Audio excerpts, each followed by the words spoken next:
Hey everyone, welcome back to our channel Guide Hub. Today I'm going to show you how to watch age restricted videos on YouTube safely and legally. First, you need to be signed in to your YouTube account. Age restrictions are lifted only if YouTube knows your age.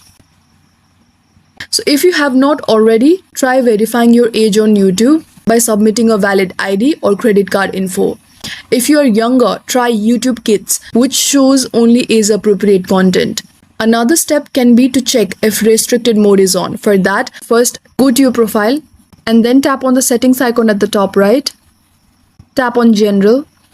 Scroll down to the bottom of this page and here find this restricted mode option. Toggle it off to remove additional content restrictions. There are some third-party apps or websites that let you watch age-restricted videos without signing in, but these can violate YouTube's terms and are not recommended. And that's the legit way to watch age-restricted videos on YouTube. If this video helped, please like, subscribe and comment below if you want more YouTube tips. Thank you for watching and I'll see you in the next one.